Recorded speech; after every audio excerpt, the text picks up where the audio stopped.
पुलवामा के हमले में शहीद होने वालों में 48 साल के हेड कांस्टेबल मानेश्वर बासुमतारी भी थे, जो 25 साल से सीआरपीएफ से जुड़े थे। कश्मीर में उनकी 3 बार पोस्टिंग हुई थी और उनका घर भूटान से लगे बक्सा जिले के कालबाड़ी गांव में है। परिवार में पत्नी के अलावा एक बेटी और एक बेटा है। परिवार में अब और कोई कमाने वाला नहीं बचा है। एक रिपोर्ट।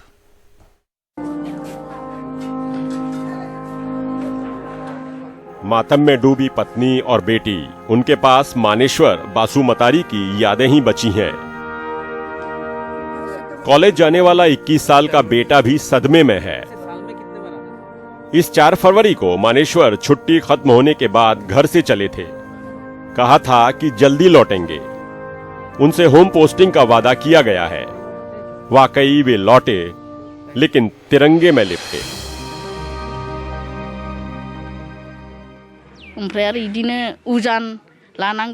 25 साल की नौकरी में तीसरी बार वो कश्मीर में पोस्टेड थे।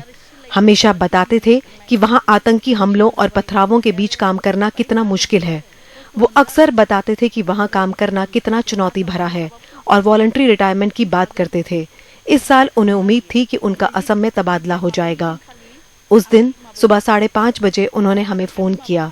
यह उनकी रूटीन थी, ये उनकी आखिरी कॉल थी। उस दिन बाहर निकलने के लिए सिंदूर लगा रही थी तो वो गिर गया। मैं भी गिरी थी।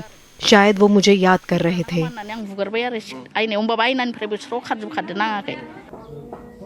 मानेश्वर बोडो जनजाति के थे।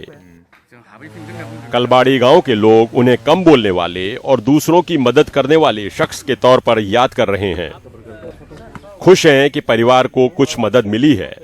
असम सरकार ने 20 लाख दिए हैं। पापा भी नहीं है तो घर चलाने के लिए मामी तो अकेले है ना, तो नौकरी की सख्त जरूरत है हम लोगों को।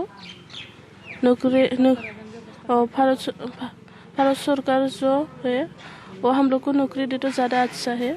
मेरा भैया मतलब फ्रेंड जैसा था, जो भी है मन में पूरा मैंने फ्रीली बोला था। तो हम तो 2 बार गया है कश्मीर। मेरा तो सीआरपी वालों आदमी को भी कुछ हो सकता है, लेकिन हम मरने से भी कुछ फैमिली चलने के लिए सब हम छोड़ के जाएंगे। ये एक जवान का घर है, ये एक जवान का परिवार है। देश की सुरक्षा में अपना जान निछावर कर देता है एक जवान।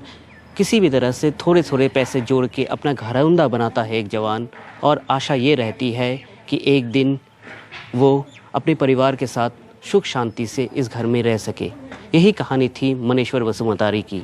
वो भी यही चाहते थे, मगर हुआ नहीं। देश के लिए उन्होंने सर्वोच्च बलिदान कर दिया, और उनके परिवार का यही मानना है कि उनकी कहानी फिर से रंग लाएगी और इस इलाके से फिर से लोग देश की सेवा में आगे बढ़ के कदम लेंगे। तामुलपुर से रत्नदीप चौधरी, NDTV इंडिया।